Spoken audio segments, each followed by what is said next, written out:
Donc votre diagramme est maintenant terminé, donc vous êtes prêt à commencer votre projet. Donc c'est à vous de gérer l'avancement de votre projet pour savoir ce que vous pouvez faire, ce que vous ne pouvez pas faire, ce que vous avez déjà fait. Donc si on prend l'exemple du logo, donc c'est une tâche que vous pouviez faire dès à présent. Donc votre logo est entamé. Donc on va gérer l'avancement de votre projet. Donc on va aller dans la tâche en faisant un double clic ou un clic droit, propriété de la tâche. Et c'est vous qui allez dans la partie avancement, ici, donc l'avancement de votre tâche.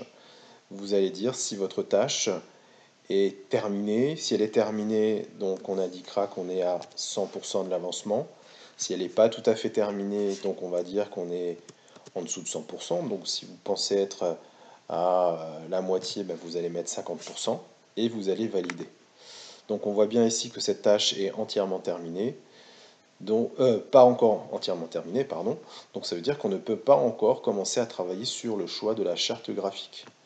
Donc on se rappelle, hein, ce qu'on avait vu en classe, c'est que la charte graphique va découler de votre logo. Donc si votre logo est terminé, vous allez pouvoir déterminer votre charte graphique en lien avec votre robot, choisir les couleurs appropriées, etc. etc.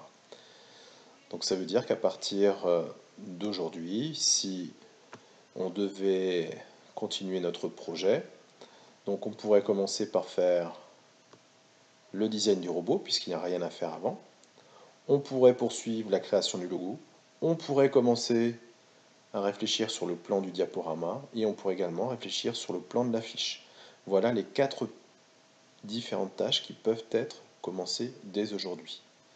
Toutes ces autres tâches, on ne peut pas encore les commencer. Si je prends l'exemple de la conception du châssis, on ne peut pas concevoir le châssis parce que avant de concevoir le châssis, il faut impérativement que la tâche pensée au design du robot soit terminée.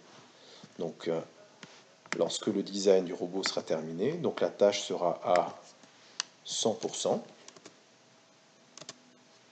Et comme elle est à 100%, effectivement, donc là, plein d'autres tâches vont pouvoir être commencées. Je pourrais commencer la tâche concevoir le châssis, je pourrais commencer la conception et la fabrication des autres pièces, je pourrais lister les différentes pièces et les matières à commander, je pourrais également commencer à programmer mon robot. Voilà. Donc c'est à vous de gérer en début et en fin d'heure pour pouvoir concevoir votre robot en suivant la hiérarchisation des tâches que vous avez réalisées sur le diagramme de Gantt. Donc n'oubliez pas de sauvegarder votre travail dans votre espace collaboratif.